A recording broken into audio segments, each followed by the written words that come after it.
It's exciting to see you all come on and pop in. We're super happy to have you here with us. Yes, this is so awesome. I think that we are going to get started.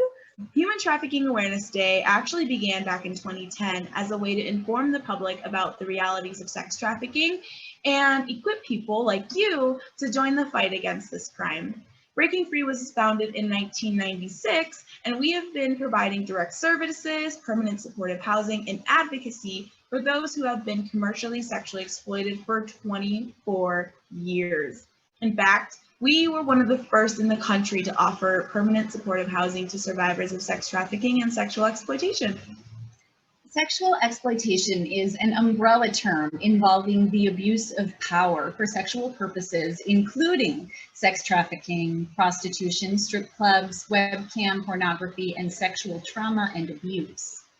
Commercial sexual exploitation is defined as the exchange of sex acts for anything of value. So that could be money, goods like expensive purses or clothing, or survival sex, which is a place to stay, food, or other basic needs that are given in exchange for sex. This is sometimes referred to as the life because it consumes a person and the way they engage in or hide from the world around them. Yes, sex trafficking involves force, fraud, or coercion, and this happens when a victim is manipulated in some way into exchanging sex acts. This may or may not involve a third party who keeps the money or goods exchanged. According to Minnesota's safe harbor law, anyone under the age of 18 who is found to have exchanged sex is considered a trafficking victim and cannot be criminally charged, but must be given services. Those services are called No Wrong Door, and they are provided for victims up through 24 years old. We provide those services for all ages here at Breaking Free. And we know that this is a lot of information, so we're excited to have you meet our staff and learn about what we do. And in the process, you'll learn more about commercial sexual exploitation. Yes, all right. So now we'd like to introduce you to Terry Ferlitti, and she is Breaking Free's Executive Director, and she has a special welcome message for you, our amazing donors. Thank you so much for joining us on Human Trafficking Awareness Day. We really appreciate that you're here today, that you have the compassion and heart to help stand alongside of us as we combat this very, very heinous crime that affects so many people in the United States and around the world today. So thank you very much for being here. Hello, my name is Terry Ferlitti, and I am the Executive Director for Breaking Free in St. Paul, Minnesota. We are an organization that helps women and girls, and sometimes boys and men, to escape systems of sexual exploitation and help dissect the violence that they've had in their lives. We are a survivor-led organization. I was in the life for close to 30 years. Most of my staff was in the life. Our signature program is called Sisters of Survival. It's a 14-week course where we talk about the dynamics of power and control. We talk about how we got to where we are today, and then to ascertain where do we want to go from here. And we have an alumni program also, so we never stop being involved with each other in our lives. It becomes a family of survivors, a family of survivor leaders, a family of thrivers. That's our goal. And to help our clients achieve that goal, we have permanent supportive housing.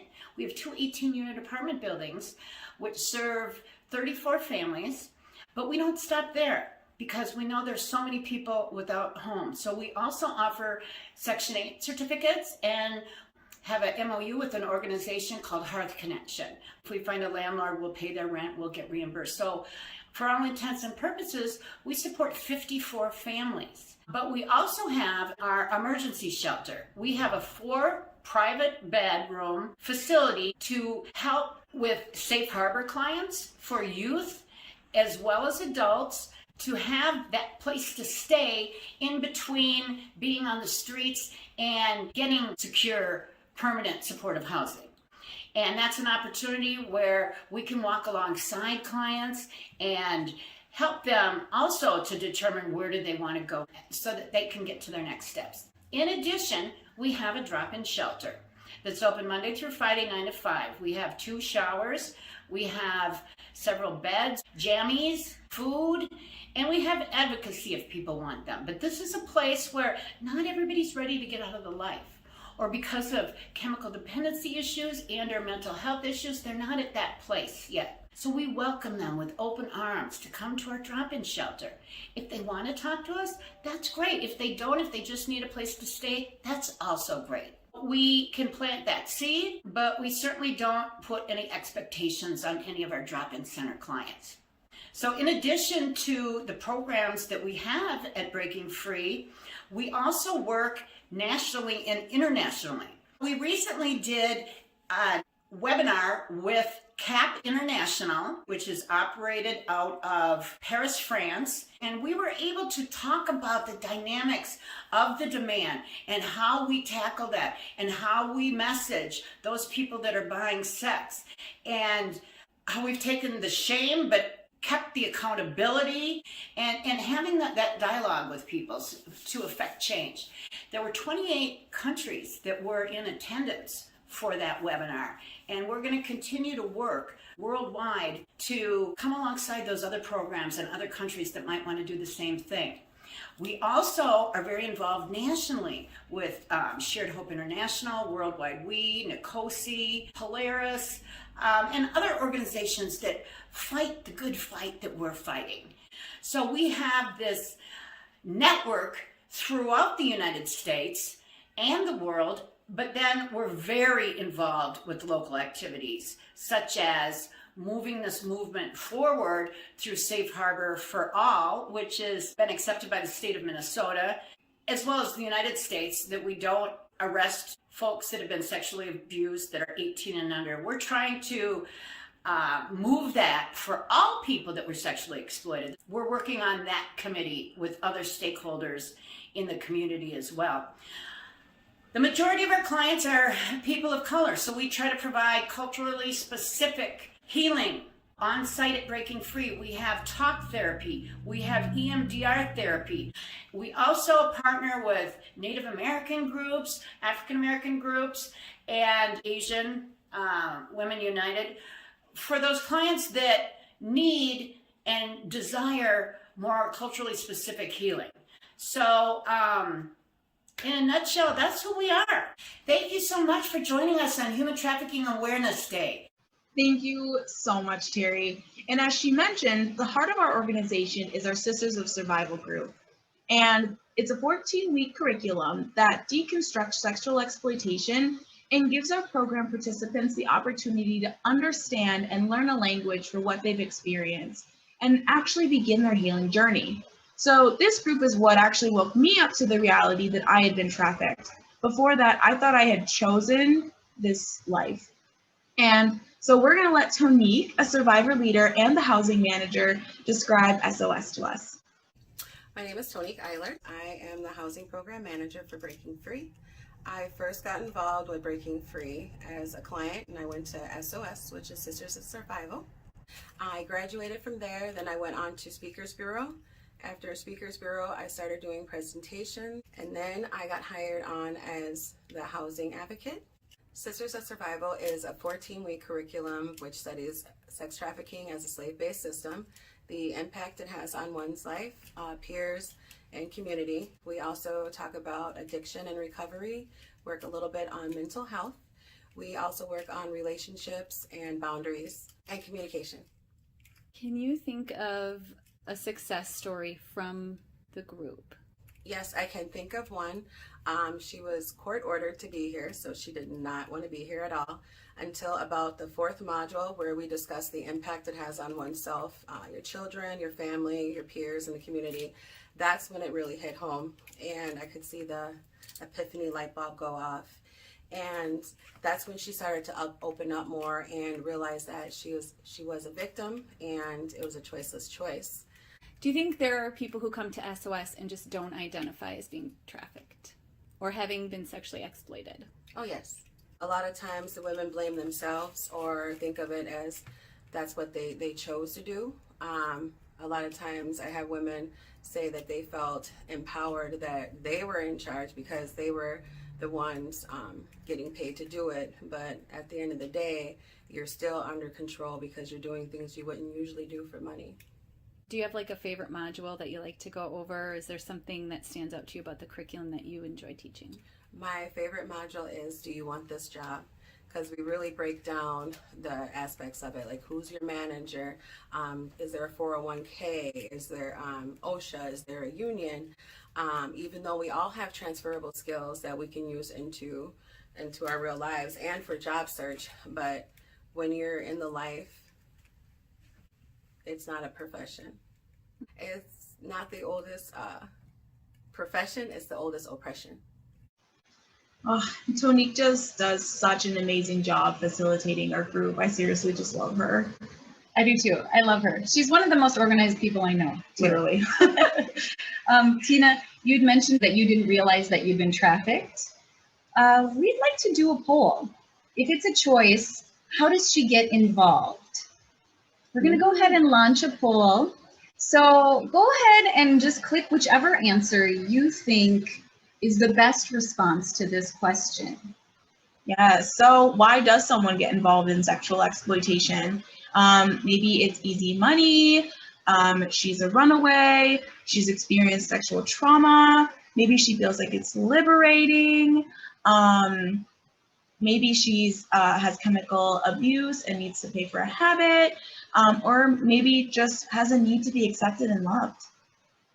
It looks like the majority of people chose that she has a need to be accepted and loved. And how educated is this group? Seriously. This is probably the core issue, isn't it?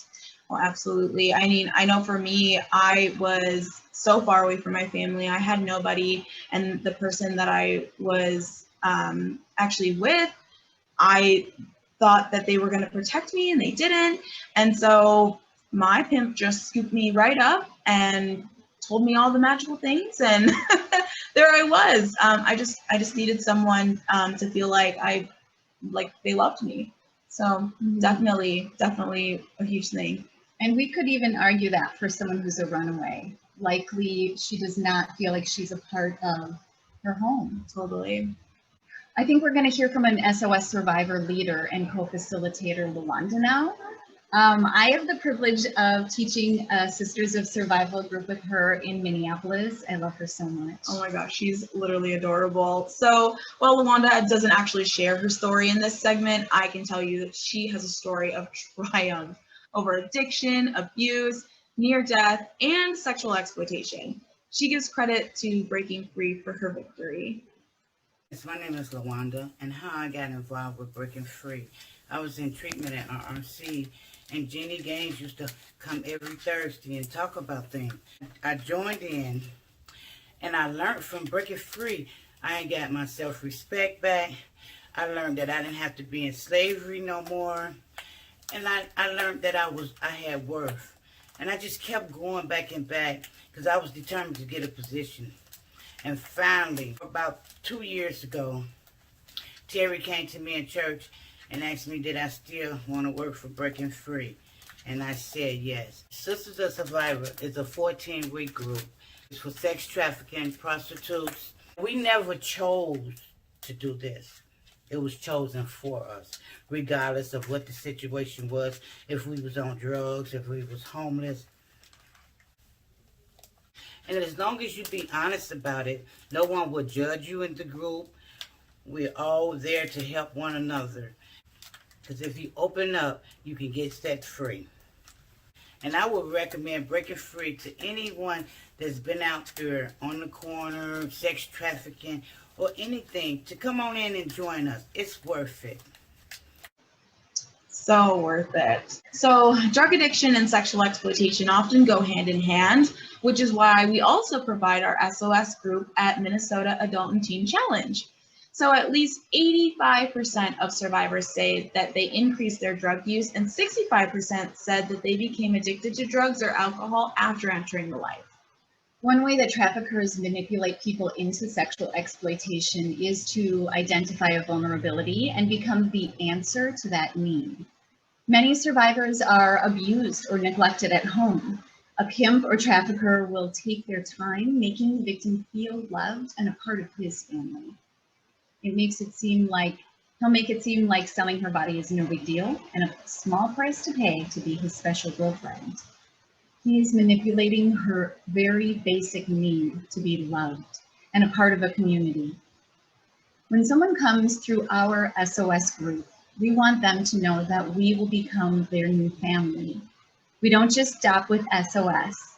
We have a group that continues on that survivors can come to as long as they want, and this is our alumni group. I love it. So we're going to meet Ella, and you'll see that literally everyone that works for Breaking Free does more than just one job. And Ella is actually one of our housing advocates, but she's also our alumni facilitator. So let me get into it. I'm sorry. Hold on, I gotta get out all the giggles. You might as well pause there.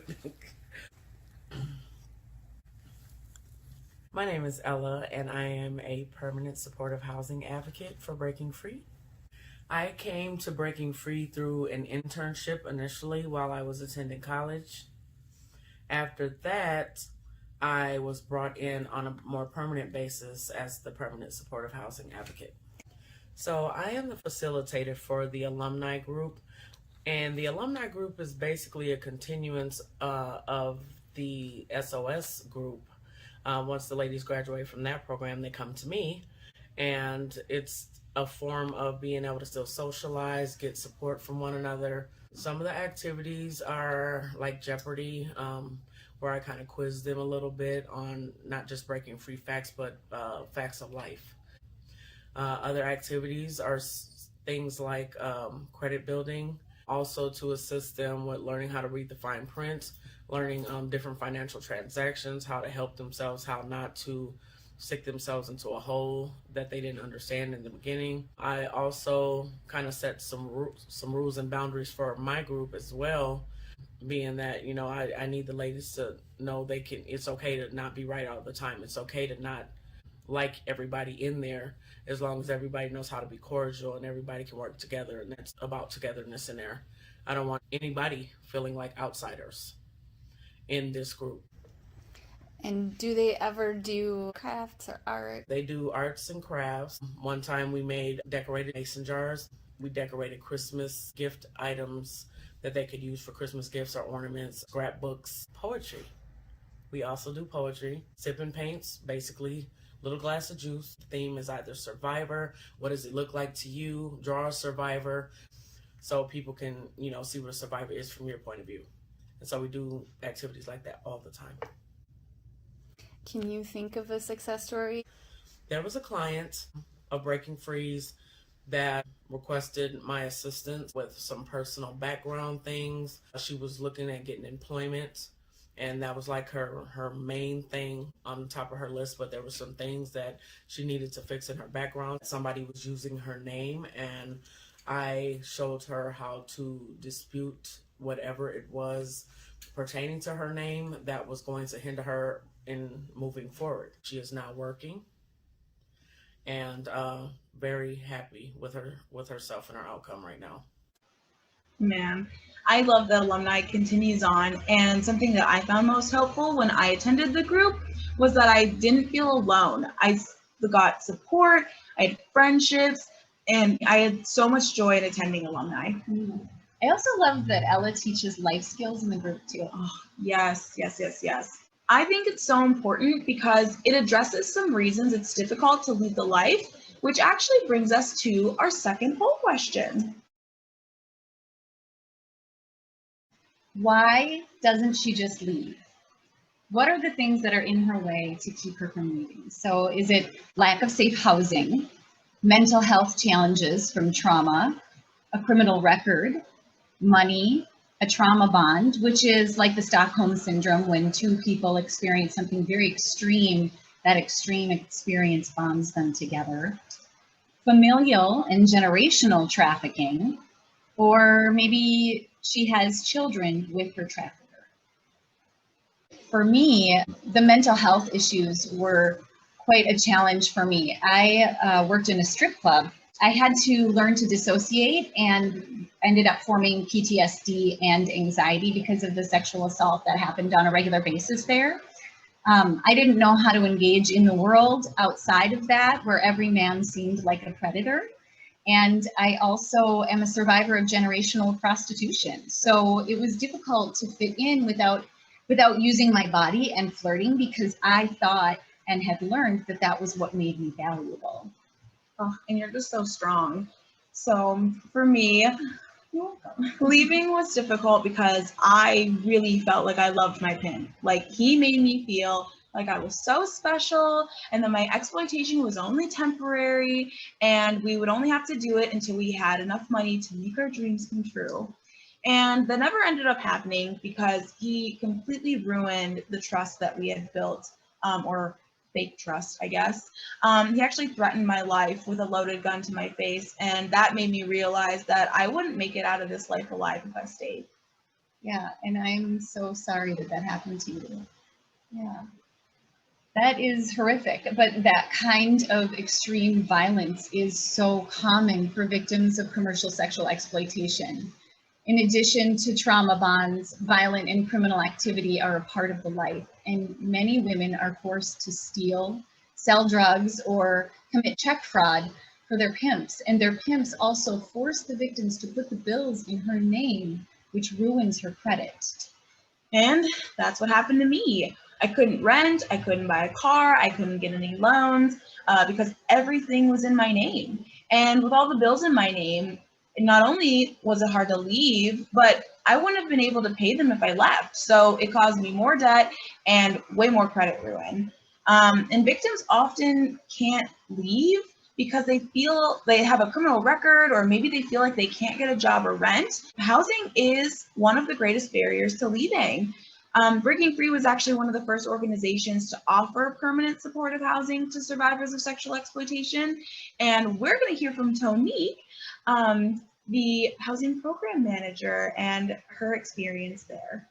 In housing, it's pretty much like day-to-day living skills. If you look at all of our clients, you got to think of them all as a spectrum. Some people may not go past an 8th grade level, some at a 3rd grade level, and some are more experienced in daily living skills, but you just meet each client where they are.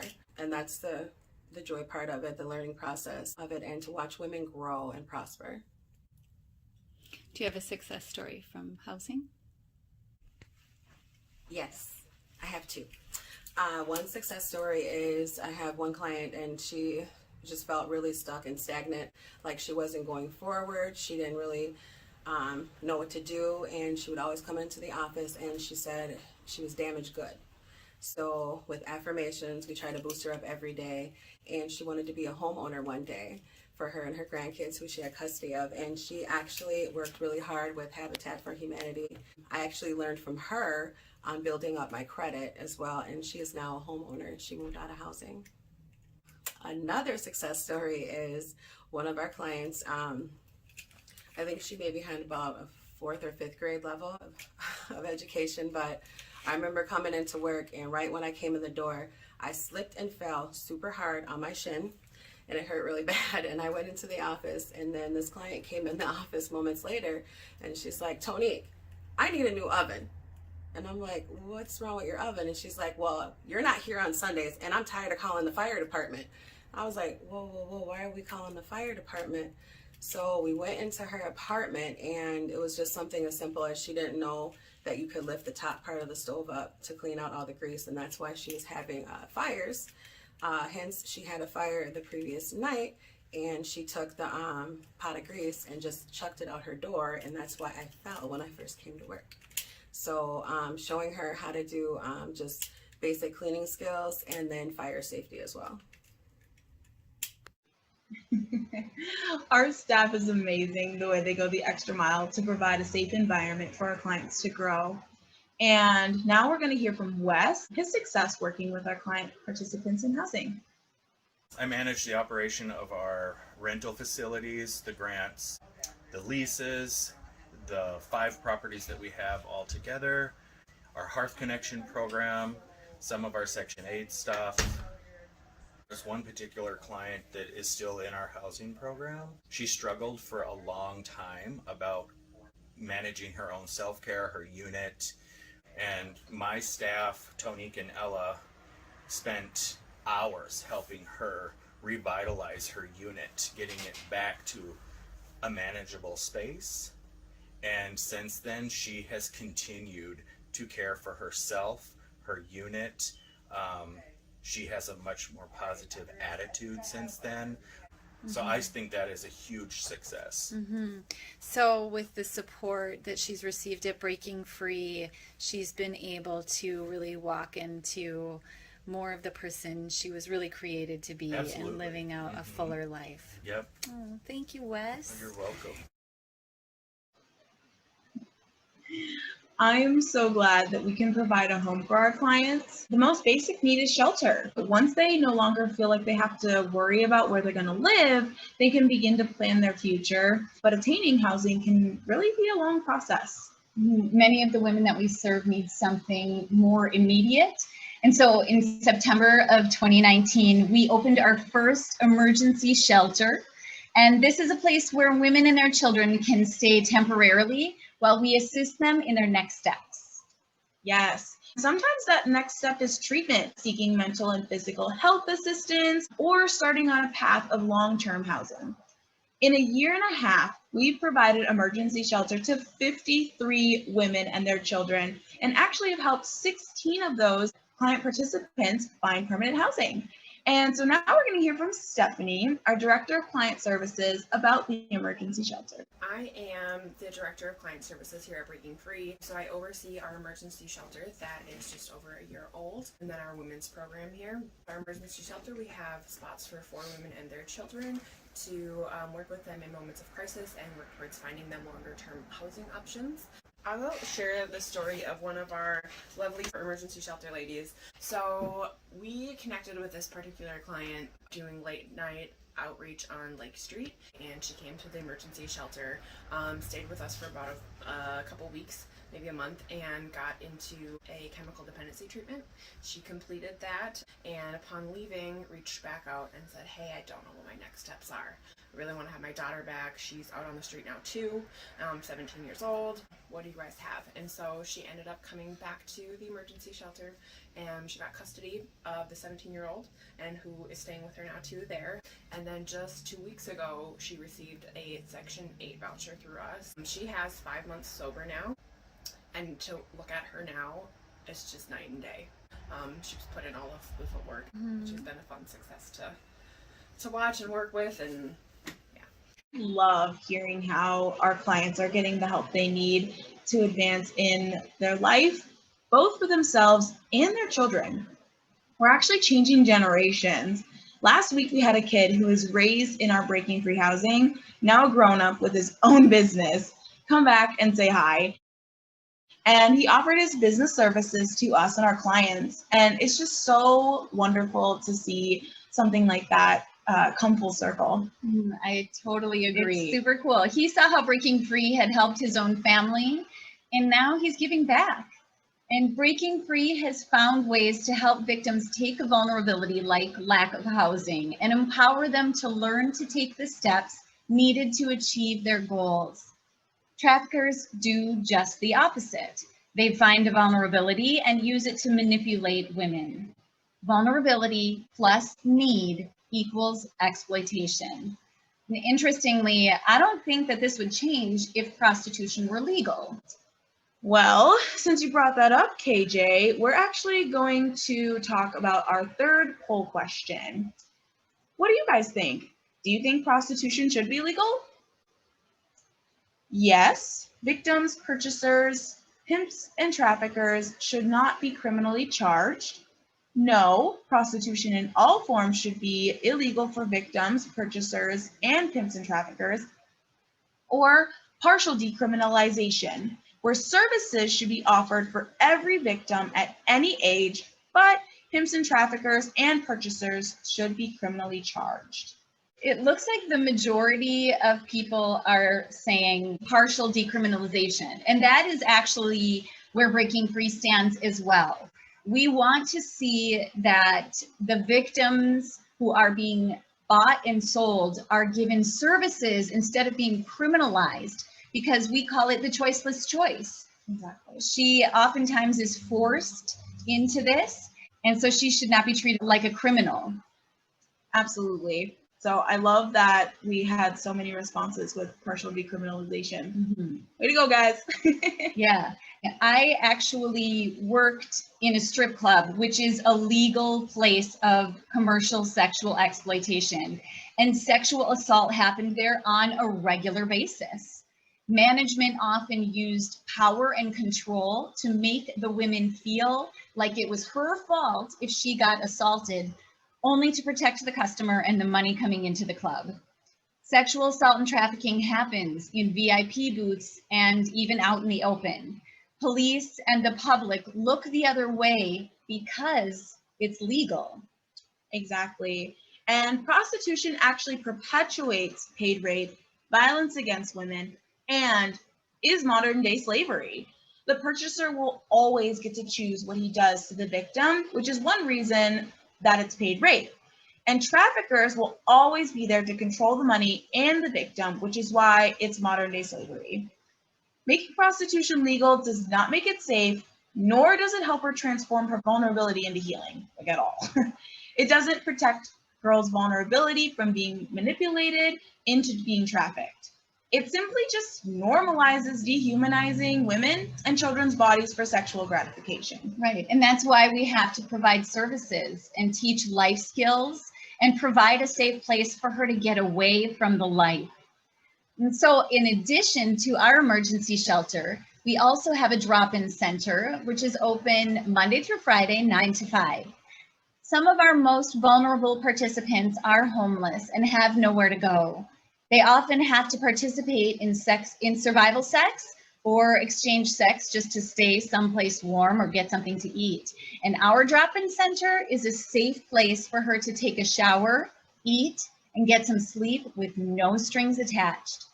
And as Terry explained in her video in the beginning, some women are just not ready to make a change. And so we're just here planting seeds.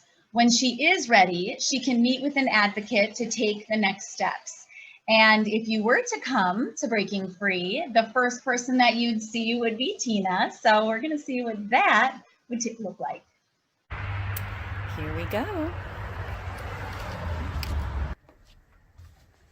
Good morning, Tina. How are you? I'm great. Tina, why don't you tell us a little bit about Breaking Free and what brought you here?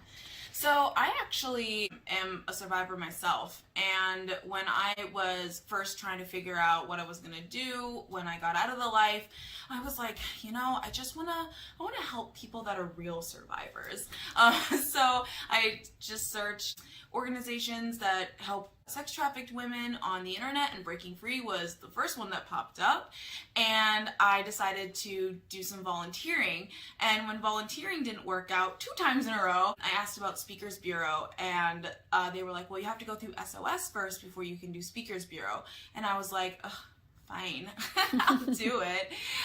But it actually ended up being the best thing ever, because that's where I was able to learn about my exploitation, and that I was also a survivor and a victim, and that I was able to find a lot of healing in that.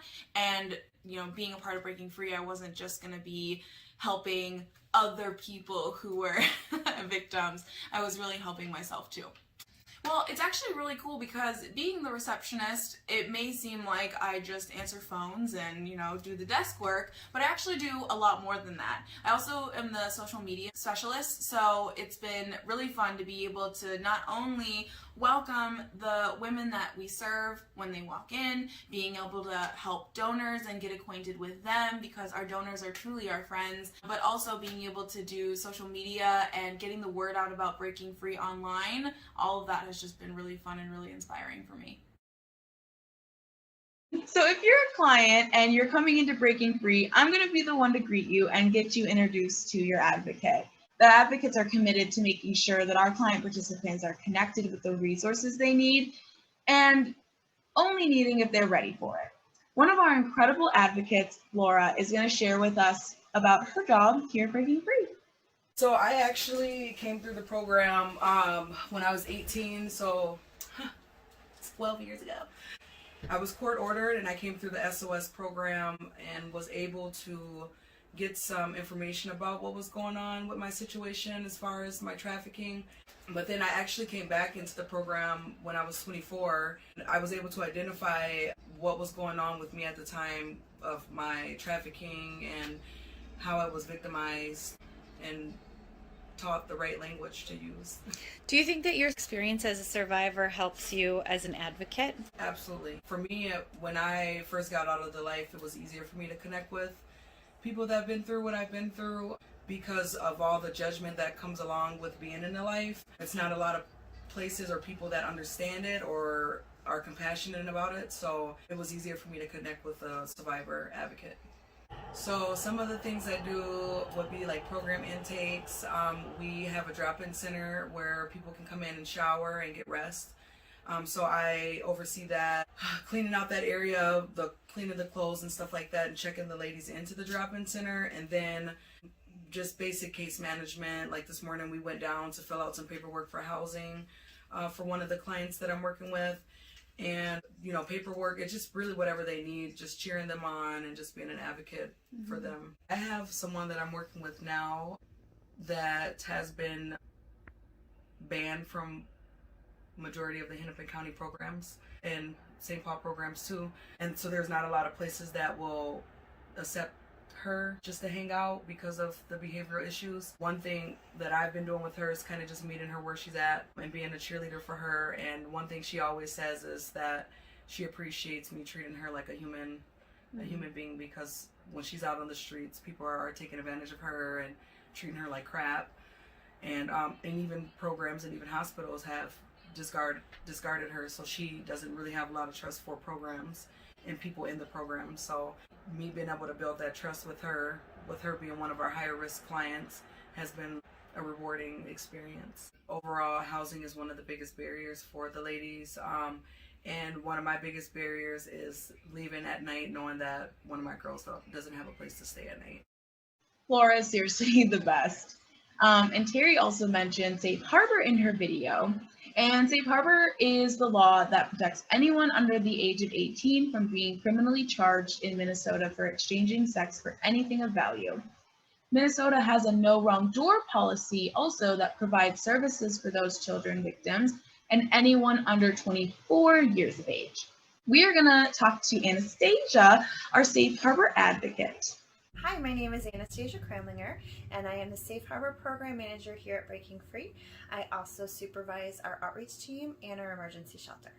So Safe Harbor is a federal legislative act determining that people that are in the life, especially if they are considered youth, are individuals who are actually victims of exploitation instead of perpetrators of a crime. Anybody who's under the age of 24, any gender identity, is covered under Safe Harbor services. The components that are required in order to be considered exploited are force, fraud, or coercion for monies, goods, or services. Our state has chosen to raise the age of Safe Harbor through the age of 24 up to 25 because they're understanding that trauma really has an impact on development. A typical day for me is helping a young person meet their goals. So when working with young people, they are very resilient and they are very excited to start their journey. And so it's talking a lot about jobs, like not having to have transactional relationships, being able to build resumes and utilize skills that they've learned and be able to transfer them and apply them to whatever their hopes and dreams are. Do they want to go to college? Do they want to go into a trade? A lot of it is working with housing because a lot of our individuals are experiencing homelessness. Can you share a success story? I can. There is a young woman I worked with. I was introduced to her through another client when she was 16. She was homeless at that point. She had run away from one particular foster home because she was struggling at her adopted parents' house just based on the trauma from her early childhood. There were several years of really working through addiction based on the trauma that she had faced. Essentially, because she was homeless, she was experiencing survival sex. She was approached by an individual to see if she wanted to try to make money that way, and she didn't, right? She didn't get to keep any of it. A lot of times that was the only way she would have any place to stay, and the first time she left, she did leave because she was pregnant, but she ended up back in the life. Her family took care of her daughter until she was able to leave again, and she has not returned. It took a lot of love, it took a lot of patience, and it took a lot of affirmation to see that she was definitely worth leaving that situation. And sometime later, she's been sober. She's in college, just finished her first semester on the dean's list, and has both of her daughters, and has moved back into her adopted mother's house. What an incredible success story, especially for what Anastasia likes to call our littles. So we have a couple minutes to answer some questions. It looks like we have one question, a saying that I learned at Breaking Free about choice. If you give someone the choice either to eat poo or eat garbage, can you say that that's really a choice? That's what I tell people. That's an excellent saying. Wow. Very true. Yeah, man, like really, it is. It's the choiceless choice. Which one? If you really want to eat either, probably not, but you got to pick one because you got to eat, right? Right. What has been Breaking Free's biggest need or biggest challenge with COVID? Ooh, good one. A lot of our clients, because of the very nature of being in the life, a lot of things are very immediate. They don't stick to specific schedules or a clock necessarily. They show up when they need to. We've had to adjust our system so that you have to have an appointment to come in. We still let anybody come to our drop-in center. Yes. That's still fine. But it's been difficult to meet with our clients, especially with our Sisters of Survival group, our support group. We've had to put on pause temporarily. Our clients may not have the internet. Let's say we did decide to do SOS group on Zoom. They might not have the privacy to be able to attend the Sisters of Survival group. Their trafficker or pimp might be with them.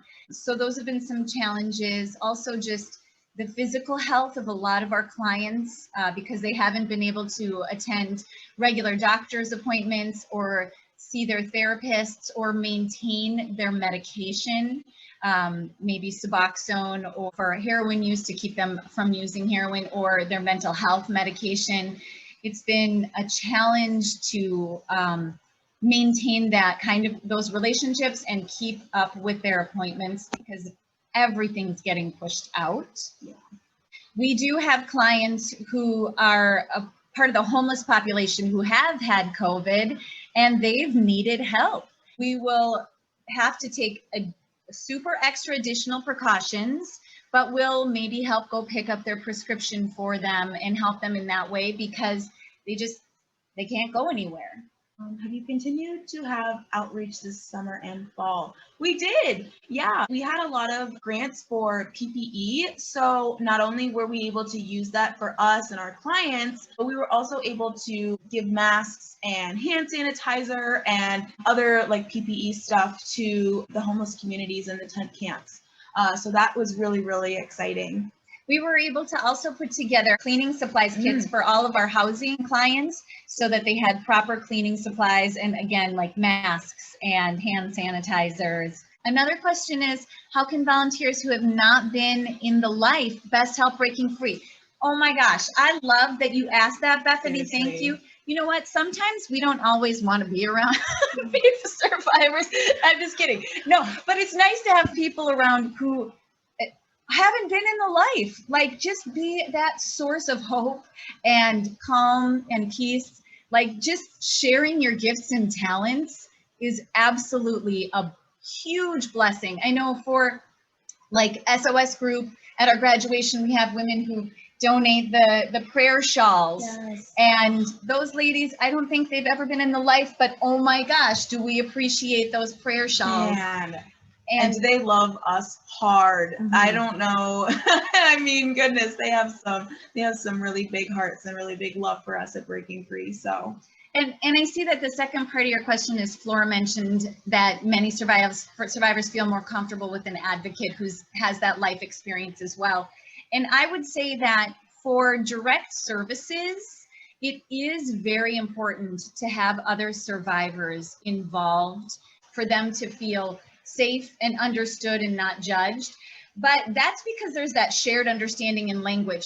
Not everybody that works here has been in the life.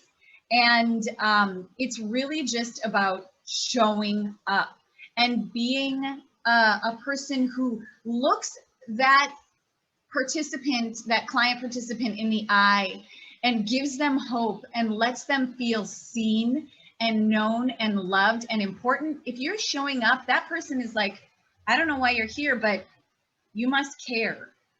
And like also Flora mentioned in her video, we have clients that people just get kind of thrown away. And Yeah. we are the place that doesn't let that happen. And you are a part of our family. If you know about us and care, you're a part of that.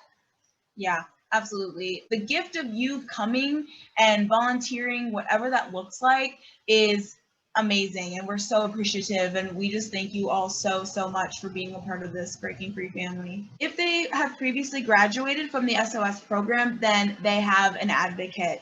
And their advocate is going to be able to, they're going to be the ones that know their story. They're going to be the ones that are going to be able to help navigate, okay, what do you need? What are the limitations that you have? Let's figure something out for you. I would suggest that they get connected with their advocate, because we have some incredible advocates with lots of resources and lots of ways to connect with that. So yeah, absolutely. And to continue with our Sisters of Survival group. And we also have a jewelry making class. I mean, stuff is on hold right now, but there are definitely other things a person can participate in here, or come to our candlelight vigil, or we have a camping trip in the summer, or the barbecue. Usually we have a summertime barbecue. We couldn't this year, but we really want people to feel like they're a part of our community as well. Yeah, absolutely. One thing that you can do, if we usually update this a lot on our website, breakingfree.net, and we can put that in the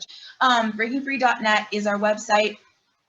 You can go under the programs, and it will give you an entire list, usually updated for everything that we need. But I know specifically right now we are low on body wash and African American hair products. Which there is an actual list. If you don't know exactly what that means or what to get, there are specifics on our website as well, which is wonderful. But most of them you can find at Target. And then definitely socks and underwear are a huge need right now.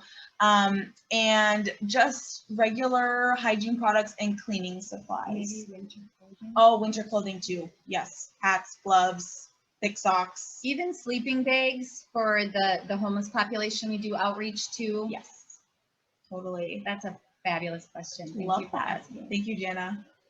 Also, we love it when you share your gifts and talents. If you find that you have a gift that you want to share, maybe you can come to our alumni group, help lead one of our classes. If you feel like you have something else to share, you can share. Yes. I think some of the coolest things that we did in alumni were when our volunteers would just like come in. We would do crafts, or we would do whatever their special talent was. They were just so connected, and they just like taught so well because they taught from the heart. Those were my favorite alumni groups. Yeah. The vision boards that people have done. Yes. Oh, so good. But they also love it. I think Ella said this, the participants in alumni love learning life skills. If you know something about investments, if you know something about stocks, bonds, credit building, self-defense. Ooh, yeah. Ooh, good one. Yeah. That would be fun. Awesome. So we just want to thank you again for supporting us and taking the time out of your night to learn more about us. And this event was for you. You guys are our partners, you are our friends, and we want you to know that you are a part of the Breaking Free family too. Yep, and we know that you can't come to our office right now, so we wanted to make you feel like you were here with us. We hope that this was helpful. And again, please feel free to email us any questions that you might have. Let us know what else you might like to know about. And we just want to say thank you again so much. We truly appreciate you, and we could not do this without your support. All right, well, have a great night, everyone.